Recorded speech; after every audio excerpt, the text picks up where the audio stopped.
আসসালামু আলাইকুম। ওয়ালাইকুম আসসালাম। কে বলছেন আপনি? ও বাবা, আমার বাড়িতেই ভাড়া থাকছেন আর আমাকে চিনতে পারছেন না কেন? আমি আলম ভাই বলছি। আমার নাম্বার আপনার ফোনে সেভ করা নাই? ও হো হো হো হো, আলম ভাই। হ্যাঁ, চিনতে পারছি এবার। নাম্বারটা আসলে সেভ করা ছিল, আমি একটু মোবাইলটা চেঞ্জ করছি তো, এই জন্য আর কি ওই নাম্বারটা হারিয়ে গেছিল।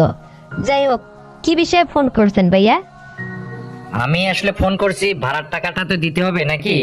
গত মাসেও আপনি ভাড়াটা দিলেন না, আবার ভাই বললো যে এ মাসে দেবে। কই, এ মাসের অর্ধেক চলে গেল, তারপরে তো টাকাটা আসলো না। এরকম হলে কি হবে? হুম। আর ভালোই তো হেসে হেসে কথা বলছেন, মুখে খুব রস, মনে খুব আনন্দ, না? ভাড়াটা তো দিতে হবে নাকি? না হলে কি হয় এভাবে পরে 2-3 মাস ভাড়া না দিয়ে থাকলে? আসলে তো আমার এভাবে ভাড়া, এইরকম ভাড়াটি আর দরকার নেই। আমি আসলে, আপনি একটু আপনার বাড়িওয়ালার সঙ্গে কথা বলেন তো। আজকে ভাই আসলে আপনি কথা বলেন, তাছাড়া তো এভাবে হয় না। আলম ভাই, এভাবে বলছেন কেন? একটু ঠান্ডা মেজাজে কথা বলুন। আসলে ব্যাপারটা হয়েছে কি, ও আজ 2 মাস বেতন পায় না কোম্পানি থেকে। পাবলিক ফার্মে চাকরি করে তো, ঠিকঠাক মতো বেতন হচ্ছে না, এই জন্য আপনার টাকাটা দিতে পারছে না। ভাইজান, একটু অপেক্ষা করেন, তারপরে আপনার টাকা ঠিক আমরা পরিশোধ করে দেব। এভাবে মানে এত কঠোর ব্যবহার করলে তো আমরা যাব কোথায় বলেন? একটু মনটা শীতল করেন না ভাইয়া। তারপরে আমার পুরো ব্যাপারটা ছেড়ে দেন, আমি দেখবো বিষয়টা। আমার হাজবেন্ড আজকে বাসায় আসলে তাকে বুঝিয়ে বলবো, না হলে আমার কোনো গয়নাঘাটে বিক্রি করে হলেও আপনার টাকাটা পরিশোধ করব। এত টেনশন নিয়েন না ভাই, একটু শান্ত হন। দেখুন, আমাকে জ্ঞান দিবেন না, আমি তো ঠান্ডা মেজাজেই আছি। আর বিগত 2 মাস হলো আপনাদের দেখেই আসছি। আর আপনারা ঠিকঠাক মতো এই মাসেরটা ও মাসে দেন, আবার 2 মাস পরে দেন, এভাবে তো আমি সহ্য করেই আসছি দিনের পর দিন, তাই না? তো এখন এই কথা বলছেন কেন? আর আমার এখানে আপনারা তো আছেন, আরো তো অন্যান্য ভাড়াটিরা আছে, তাদের সঙ্গে তো আমি এই ধরনের আচরণ করি না। তো যাই হোক, আপনি ঠিকঠাক মতো আমার টাকাটা দিলেই হবে। আর যদি আদৌ না পারেন, এইরকমই যদি আপনাদের চলে, তাহলে আমি কতদিন আর দেখবো বলুন? আমার তো ভাড়াটিয়া চেঞ্জ করতে হবে, নতুন ভাড়াটিয়া আনতে হবে, তা নাহলে তো হবে না, বুঝছেন? আলম ভাই, আমার ছেলে মেয়ে লেখাপড়া করে, আসলে ওদের খোঁজ খবর আমি ঠিকঠাক মতো নিতে পারছি না। ওদের লেখাপড়ার টাকা যোগান দিতে গিয়ে আমি অনেকটা পিছিয়ে যাচ্ছি। এই কারণে বাড়ি ভাড়ার টাকাটা আসলে সময় মতো আপনাকে পরিশোধ করতে পারছি না, বুঝছেন? তো একটু সহানুভূতি দেখান না ভাই। এভাবে এত কঠোরতা দেখালে আমরা যাব কোথায় বলুন না? আমরাও তো মানুষ।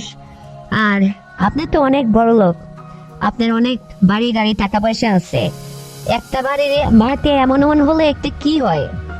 একটু ধৈর্য ধরে টাকাটা নেন, তাহলেই আমি হবে, আমি দিতে পারবো, বুঝছেন? এতটা কঠোর হবেন না ভাইয়া, টাকা পয়সা চিরকাল মানুষের থাকে না, বুঝছেন? একটু ধৈর্য ধরে নেন। আর আপনি এতটাও আমার উপর থেকে আস্থা হারায়েন না। আমার হাজবেন্ড যদি দিতে নাও পারে, টাকাটা আমি আপনাকে পরিশোধ করিয়ে দেবো, বুঝছেন? আচ্ছা ঠিক আছে, আপনি যখন এত করে বলছেন তাই হবে, আর আমি সেভাবেই নেব। আর একটা কথা শুনুন, ওই 3 তলার ওই ভাড়াটিয়া ওই ভাবির নাম্বারটা একটু আমাকে ম্যানেজ করে দেবেন, একটু দরকার ছিল। আলম ভাই, ওই ভাবে তো অনেক সুন্দরী, আপনি ওর নাম্বার কি করবেন? কে, ও কি কোনো আপনার সঙ্গে কোনো দুর্ব্যবহার করছে নাকি অন্য কোনো বিষয়? আপনাকে আমি নাম্বারটা দিতে বলছি, আপনি ওর নাম্বারটা আমাকে ম্যানেজ করে দিবেন, ওর সাথে আমার কথা আছে, বুঝছেন? এত বোঝেন কেন? হুম। আমি এই জন্য বলছিলাম আলম ভাই, তিনতলার ওই ভাবির কাছে বাইরের অনেক পুরুষ ছেলেরা আসা যাওয়া করে। আসলে উনি যে কিভাবে কি করে, মানে উপর আল্লাহ জানে।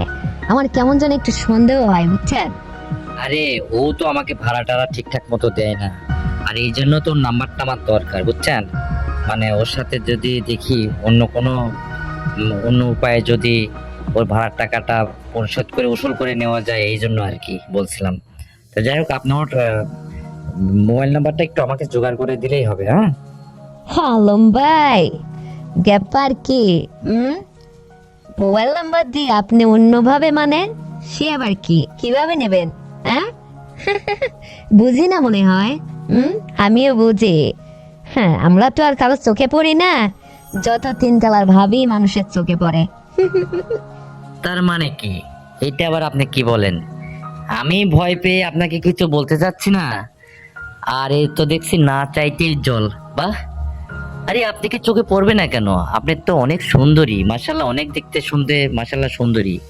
কিন্তু আপনাকে বিনিময়ে অন্য কোনো অফার করব, এতটুকু সাহস তো আমার মধ্যে নেই। আর আপনি এসব কি বলছেন? অবশ্যই আপনি আমার চোখে পড়েন, কিন্তু আপনাকে আমি বলবো কি করে? আর ওই তিনতলার ওই ভাবিকে আমি কিছু একটা বলবো বা বলতে পারি, ওনার চলাফেরা দেখেই বোঝা যায়, এই জন্য আর কি বললাম, বুঝছেন? আলম ভাই, আপনি তো দেখছি লাইনের। হ্যাঁ, আপনি একখান জিনিস ভাই। বুঝতে পারি আমি সবই। হ্যাঁ, আল্লাহ আপনারে বানাইছে ভাই। আপনার মধ্যে যে এত রোমান্টিকতা আছে সেটা তো আগে কখনো ভাবিনি। বাহ। আর আমি মাসের ভাড়া ঠিক মতো দিতে পারছি না, এতটা প্রেশার ক্রিয়েট করছেন, এতটা জুলুম করছেন আমাকে। অথচই আপনার মধ্যে এইরকম চাওয়া আছে জানলে তো আগেই আমি পরিশোধ করে দিতাম। আমি আসলে কোনো পথই খুঁজে পাচ্ছিলাম না। এখন তো দেখছি না আপনার কাছে হবে। আপনার কাছে অন্য কোনো মাধ্যম দিয়ে তো করা যায়, সেটা আমি নিজেই তো ভয় পাচ্ছিলাম যে আল্লাহ আমার বাড়ি এলাকা আসলে কেমন কিবা, মানে ভয় পাচ্ছিলাম। কিন্তু না, আপনি তো দেখতেছি যে লাইনের মাল। ও বাবা, এত কি এমন বুঝে ঢ্যাং ঢ্যাং করে হাসাহাসি করছেন? হ্যাঁ, কি এমন আমি লাইনের? কি বলে না বলতা বলতে আতা?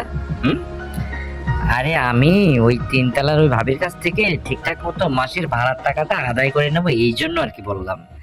কিন্তু আপনি তো দেখছি উল্টো বোঝা বুঝে ফেললেন।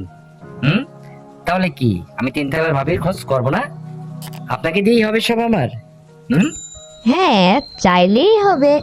কারণ আমার 2 মাসের বাড়ির ভাড়া যদি মাফ হয়ে যায়, তাহলে আপনি যা চাইবেন, যেভাবে বলবেন সেভাবেই তো আমি আপনার কথায় একমত থাকবো। হবে না কেন? এটা কেমন কথা বলেন?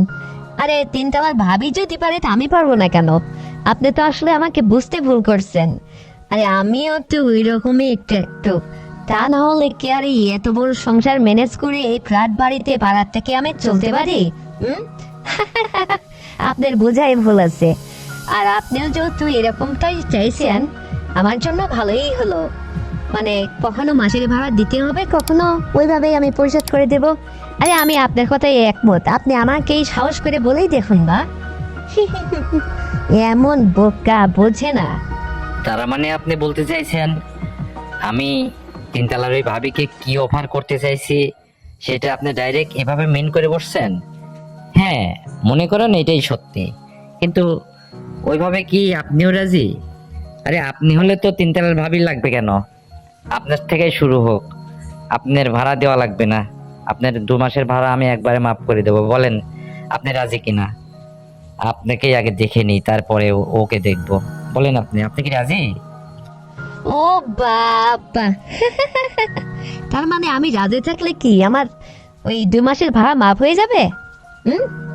হ্যাঁ, তাই তো বলছিলাম, অবশ্যই মাফ হয়ে যাবে যদি আপনি আমার প্রস্তাবে রাজি থাকেন, সেইটাই আর কি। আসলে আমি সাহস করে আপনাকে বলতে পারছিলাম না, তো এই জন্য তিনতলার ভাবির কথা বলছি। তো ওর সাবজেক্টটা পরে আসি। আরে আমার কি একটা ফ্ল্যাট বাড়ি নাকি, কয়েকটা ফ্ল্যাট বাড়ি? আমার অনেক ভাড়াটি আছে, 2টা একটা ভাড়াটিয়ার এরকম সমস্যা আমাকে তো এভাবেই পরিশোধ করতে হয়, দেখতে হয়, তাছাড়া তো হয় না। আর এরকম মানুষও 2-1জন আছে যারা আর কি এভাবেই পরিশোধ করতে চায়, এই জন্য আর কি আপনাকে সাহস করে বলছিলাম না।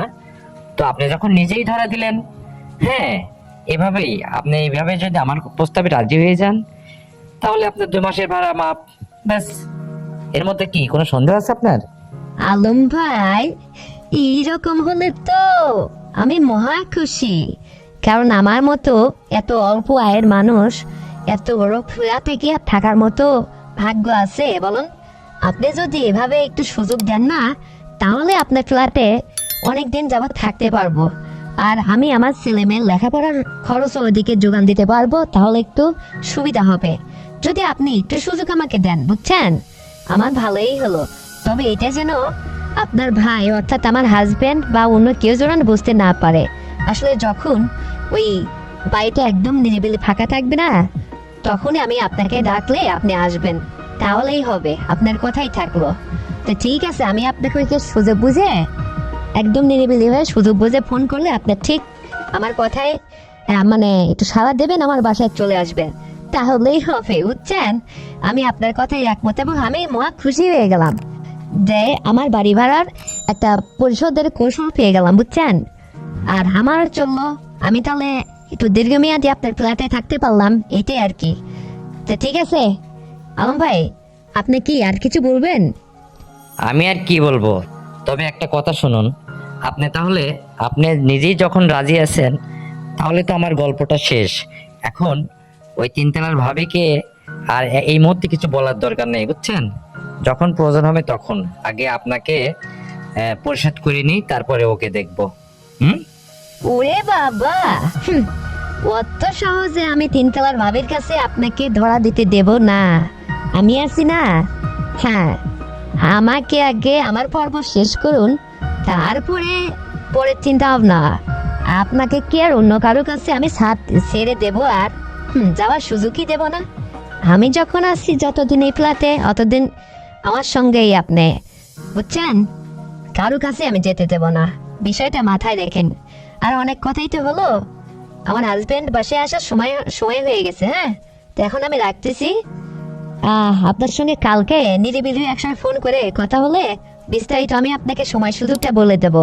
আর আপনি ভাড়া থাকার জন্য আর আমাকে প্রেশার কিক করবেন না, বা আমার হাজবেন্ডকেও কিছু আর চাপ দিবেন না, বিষয়টা আমি দেখে দেবো। ওইভাবে, ওই যে যেটা বললাম, ঠিক আছে? আচ্ছা ঠিক আছে, আর এই কথাটা যেন আর কেউ না জানে। ঠিক আছে, তো ভালো থাকবেন, রাখতেছি, সাবধানে থাকবেন। ওকে আলম ভাই, আল্লাহ হাফেজ, ভালো থাকবেন আপনিও, বাই বাই।